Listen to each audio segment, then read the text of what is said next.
Innal hamdalillah nahmaduhu wa nasta'inuhu wa nastaghfiruh wa na'udzu billahi min syururi anfusina wa sayyiati a'malina. May yahdihillahu fala mudhillalah wa may yudlil fala hadiyalah. Asyhadu an la ilaha illallah wa asyhadu anna Muhammadan abduhu wa rasuluh, amma ba'd. Ihwatu iman yang sama-sama dimuliakan Allah Subhanahu wa taala. Alhamdulillah pada kesempatan ini berkat takdir serta inayah Allah Subhanahu wa taala kita bisa bertemu, bisa bermuajahah untuk mengikuti atau untuk menelaah beberapa keterangan yang termaktub di dalam Al-Qur'an kemudian dipadukan oleh sabda Rasulullah SAW. Kemudian dimunculkan sebuah tema banyak-banyak berdoa, dan itu merupakan tema yang sudah ditentukan sebelumnya. Adapun yang akan dijadikan sebagai alas untuk bahasan pada kesempatan ini, ada dua surat yang akan saya sampaikan. Yang pertama di dalam Al-Quran surat Al-Baqarah 186. Kemudian yang kedua surat Ghafir atau Al-Mu'min ayat yang ke-60. Yang kedua-duanya itu merupakan dua surat yang mewajibkan kepada kita untuk lebih konsen memohon kepada Allah yang Maha Kuasa. Nah, misalnya kita perhatikan di dalam Quran surat Ghafir atau Al-Mu'min ayat 60. Di sana Allah menjelaskan a'udzubillahi minasyaitonirrajim wa qala rabbukum ud'uni astajib lakum. Nah, yang artinya wa qala rabbukum, dan Tuhanmu telah berfirman, ud'uni, memintalah atau berdoalah kalian kepada saya, astajib lakum, niscaya akan kuperkenankan bagimu. Nah, ini kan merupakan sebuah petunjuk kepada kita dari Allah yang Maha Kuasa bahwa kita diperintahkan untuk senantiasa memohon kepada Allah yang Maha Kuasa.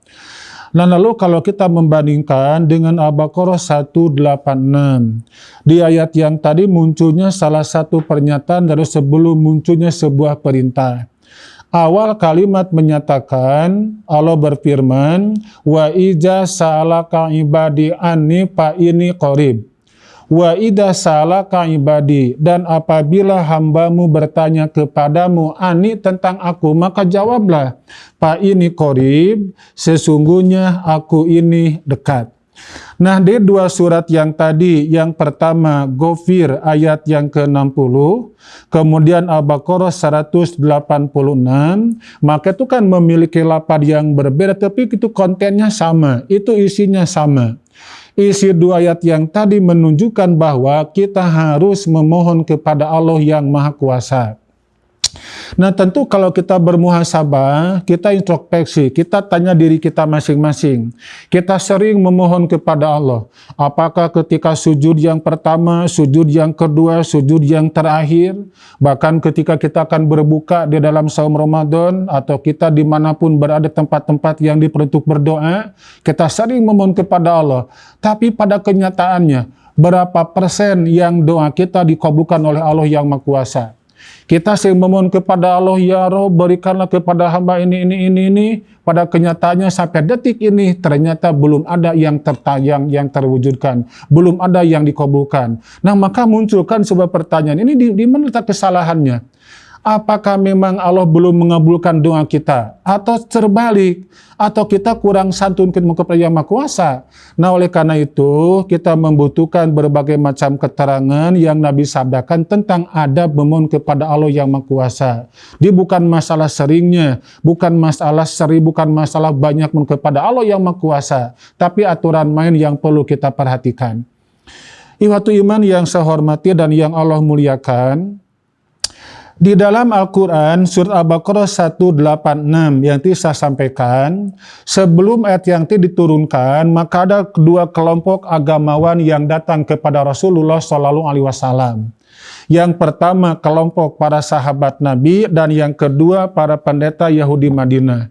Mereka datang kepada Nabi menyampaikan beberapa pernyataan, kemudian diikuti dengan pertanyaan.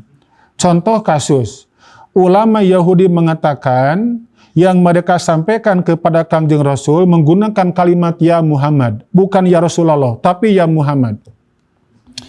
Kaifa yasma'u rabbuna du'ana? Bagaimana mungkin Tuhan kita bisa mendengarkan doa kita? Sangat tidak mungkin. Wa anta taj'umu, kata mereka ini. Sementara kamu pernah mendakwakan kepada kami bahwa jarak antara kita bersama langit itu diperkirakan sekitar 5.000 tahun perjalanan. Nah, ini yang dimaksud, yang dipahami oleh orang-orang Yahudi pada saat itu, betapa jauhnya jarak antara manusia dengan Allah yang Maha Kuasa. Kita kan merupakan makhluk atau manusia ada di planet bumi, kemudian Tuhan kita ada di langit, itu jarak antara kita dengan langit, kata Yahudi ini, jaraknya yang pernah kau katakan kepada kami. Kalau kita berjalan ke sana, membutuhkan waktu sekitar 5.000 perjalanan. Kita memohon kepada Allah, maka mereka bertanya, mungkinkah doa kita akan Allah dengar? Sangat tidak mungkin, kata mereka. Nah, ini merupakan pernyataan dari kelompok pendeta Yahudi Madinah kepada Rasulullah SAW. Kemudian yang kedua, para sahabat, mereka menggunakan kalimat yang tidak sama. Mereka menyatakan, ya Rasulullah, aqoribun robbuna am ba'idun. Apakah itu Tuhan kita jauh atau dekat? Apabila dekat, panunaji, kami akan bermunajat. Apabila jauh, kami akan berteriak. Maka terangkanlah kepada kita hakikat Allah yang Maha Kuasa. Nah, tentu kan Nabi juga tidak mengetahui secara pasti. Nabi hanya terdiam beberapa saat untuk menerima jawaban dari Allah yang Maha Kuasa. Maka dua kasus yang tadi, pendeta Yahudi menyatakan tentang hakikat Allah yang Maha Kuasa.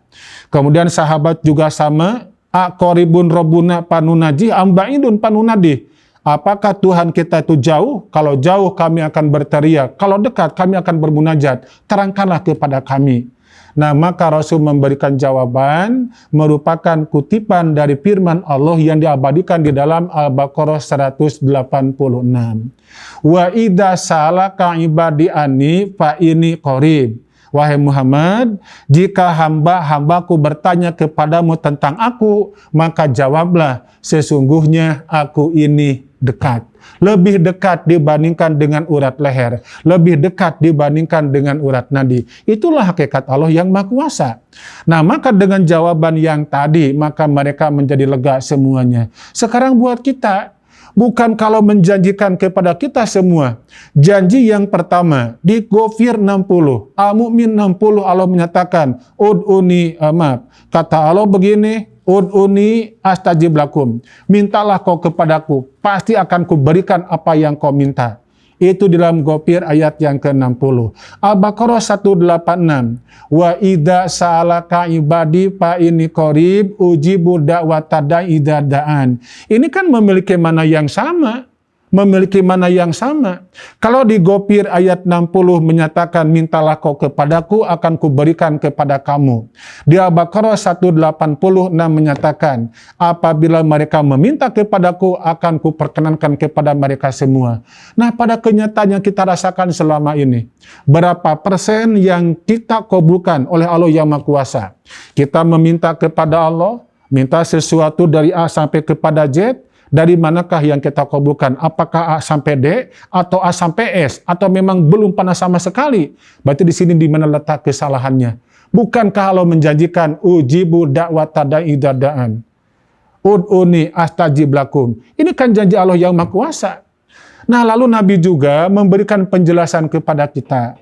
Rasul menyatakan, ma min abdin muslimin da'allah bi'dawatin. Tidak setiap seorang muslim kecuali ketika dia meminta kepada Allah, maka Allah akan mengabulkan apa yang dia minta selama dia tidak melaksanakan yang pertama, memutuskan silaturahim, kemudian yang keduanya tidak melaksanakan perbuatan dosa yang disengaja. Ini merupakan dua perkara. sebanyak apapun doa yang kita panjatkan kepada Allah, sesering apapun yang kita mintakan kepada Allah, selama dalam diri kita ada dua karakter yang buruk. Yang pertama, kata Rasulullah, memutuskan silaturahim. Kemudian yang kedua, kita melaksanakan perbuatan dosa. Maka jangan diharapkan doa kita akan diterima oleh Allah Subhanahu wa Ta'ala. Nah, kita membandingkan. Ternyata sahabat saya misalnya, tetangga saya dia orang kafir. Dia suka melaksanakan perbuatan yang buruk, melaksanakan berbagai macam kemaksiatan. Kenyataan yang ada apa? Ternyata apapun yang dia rencanakan terwujud. Yang dia minta juga terwujud. Sementara kita tahajud, berang peting cek paribasana, Pak. Bakating ku getol-getolna. Senin Kamis unggal poe cek paribasana. Pirakunya Senin Kamis unggal poe gitu kan. Ini bukan betapa seringnya. Namun ternyata doa kita tidak dikabulkan. Jangan kita mudah menuduh salah kepada Allah. Jangan kita mudah menyalahkan kepada Yang Maha Kuasa. Tapi tanya diri kita masing-masing. Mungkin dalam diri kita ada perbuatan yang pernah kita laksanakan. Atau mungkin juga kita melaksanakan, memutuskan satu rahim dengan orang lain. Nah, oleh karena itu, ketika kita sering memohon kepada Allah, maka yakinkan dulu bahwa dosa-dosa kita, kesalahan kita sudah diampuni oleh Allah yang Maha Kuasa. Hadirin ikhwatu iman yang saya hormati dan yang Allah muliakan. Di dalam hadis yang tadi yang saya sampaikan dari sahabat Abu Sa'id, bahwa Nabi menyabdakan, bahwa setiap muslim yang memohon kepada Allah dengan suatu permohonan, niscaya Allah akan mengabulkannya. Selama yang bersangkutan, selama orang yang tadi, yang pertama, tidak memutuskan silaturahim, kemudian yang keduanya, dia tidak melaksanakan perbuatan dosa. Memutuskan silaturahim, kita telah paham bahwa kita telah menyatakan tidak kenal lagi dengan kamu, sudah hubungan kita sampai di sini, sampai adanya kata-kata saya sudah tidak kenal lagi dengan orang yang tadi, dia bukan sahabat saya lagi, dia bukan kolega saya lagi. Maka muncullah, kan itu merupakan kegiatan yang disebut dengan memutuskan silaturahim. Nah, di sini ada beberapa kejadian yang perlu kita pahami tentang kata-kata wala ismun, dan dia tidak melaksanakan perbuatan yang dosa. Di dalam hadis yang lain dijelaskan begini, ya, ketika Rasulullah Shallallahu Alaihi Wasallam ngaji bersama para sahabat, itu kebiasaan Nabi sebelum menyampaikan pembahasan kepada para sahabat, seringkali Nabi menyuruh kepada salah seorang di antara mereka untuk membacakan firman Allah yang Maha Kuasa. Ada firman Allah yang dibacakan oleh sahabat di hadapan Rasul dan sahabat yang lainnya, yang isinya a'udzubillahi minasyaitonirrajim, ya ayuhan nas kulu mimma fil ardi halalan thayyiba. Wahai manusia, makanlah oleh kalian apapun yang ada di muka bumi ini yang halal dan yang thayyib.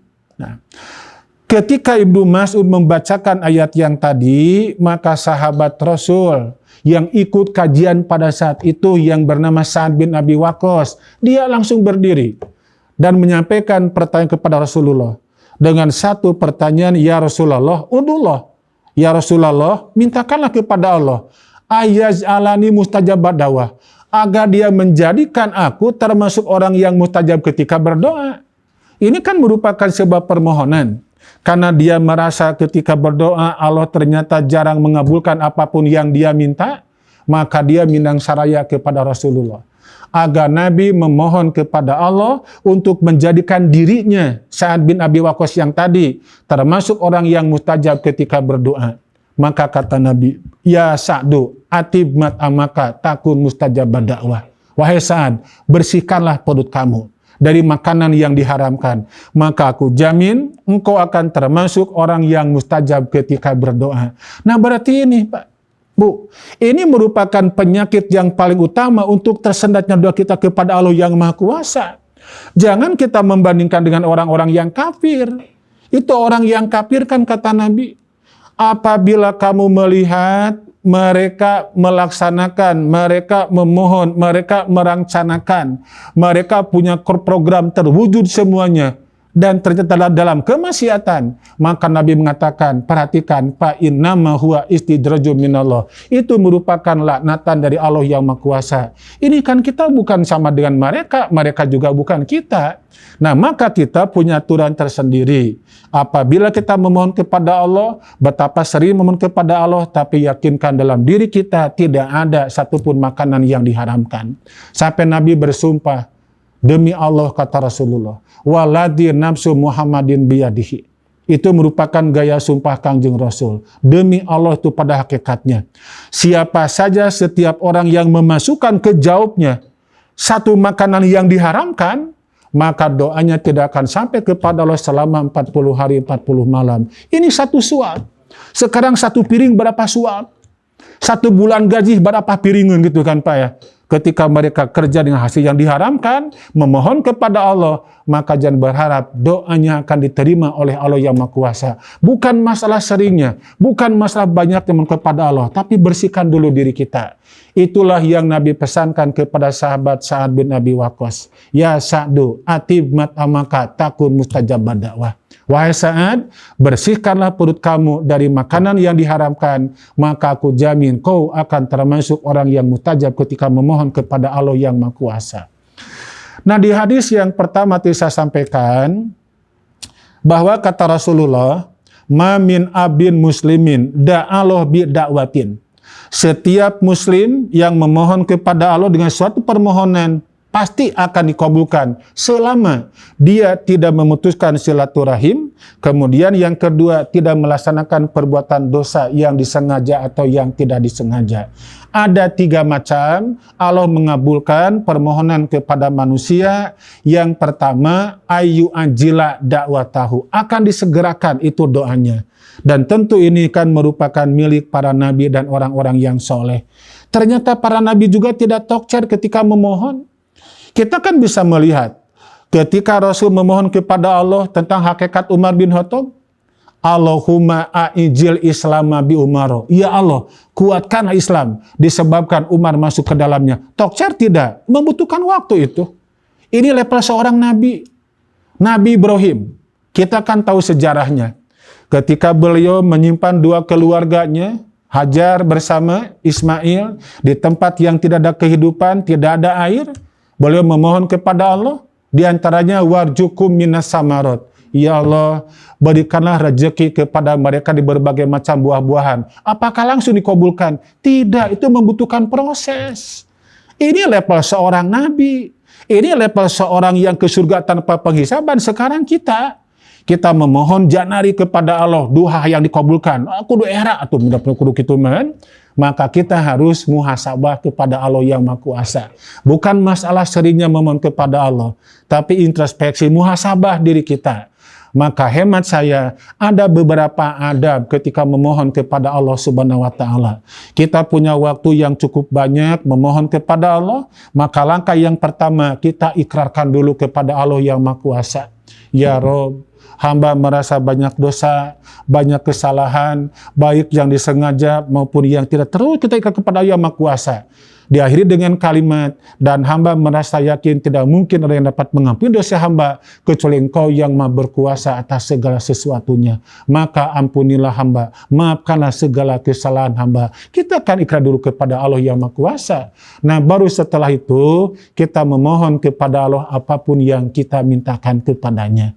Di bagian yang pertama kata Rasul, ayu anjila dawatahu, akan disegerakan itu doanya. Akan dikabulkan langsung, diberkontan oleh Allah yang Maha Kuasa. Kemudian yang kedua, ada yang disebut dengan ayat dakhiro ilal akhirah nanti. Akan ditangguhkan Nabi sampai hari akhirat. Ketika dia masuk ke dalam surga, apapun yang dia mintakan di dunia, maka nanti pada hari kiamat akan diberikan kepada orang yang bersangkutan. Kemudian yang ketiganya, Allah akan senantiasa memberikan kebaikan, akan dimudahkan untuk melaksanakan amal soleh, dan akan ditutup berbagai macam peluang untuk melaksanakan perbuatan yang keliru. Nah, itu merupakan hakikat doa. Jadi pada hakikatnya, Allah menyuruh kepada kita di dalam Al-Baqarah 186. Kemudian di dalam Ghafir ayat 60, yang pada hakikatnya ud'uni astajib lakum. Ujibu da'wata da'i idza da'an, itu merupakan janji Allah akan mengabulkan apapun yang kita minta kepada Allah. Tentu ini pengabulan doa yang tadi ada ketentuan dan syarat yang diberlakukan. Kata Al-Quran, Payastajibuli wal yu'minu bi. Itu kata Al-Quran. Hendaklah mereka melaksanakan apapun yang aku perintahkan dan mereka beriman kepadaku. Itu merupakan syarat mutlak. Kemudian yang ketiga dan yang keempat, Nabi menjelaskan selama mereka tak memutuskan silaturahim, tidak melaksanakan perbuatan dosa, maka yakin doa mereka akan diterima oleh Allah Subhanahu wa Ta'ala. Hadirin ikhwatul iman yang saya hormati dan yang Allah muliakan, itu saja yang dapat saya sampaikan. Mudah-mudahan apapun yang barusan saya sampaikan menjadi ilmu yang bermanfaat, dan semoga apapun yang kita mintakan kepada Allah, cepat atau lambat senantiasa Allah akan memberikan, akan mengabulkan apapun yang kita minta kepada Allah Subhanahu wa Ta'ala. Nah, mudah-mudahan dari bahasan yang barusan saya sampaikan itu merupakan sebuah potensi, sebuah power kekuatan buat kita semua untuk senantiasa memelihara, menjaga diri kita, jangan sampai kita berani mengonsumsi barang-barang yang subhat apalagi yang diharamkan. Karena barang yang subhat dan barang yang diharamkan apalagi itu merupakan salah satu kegiatan atau kekuatan yang akan dapat menolak doa kita tidak akan sampai kepada Allah Subhanahu wa Ta'ala. Itu saja yang dapat saya sampaikan. Rabbana hablana min azwajina wa dzurriyyatina qurrata a'yun waj'alna lil muttaqina imama. Rabbana la tuzigh qulubana ba'da idh hadaitana wa hab lana min ladunka rahmah innaka antal wahhab.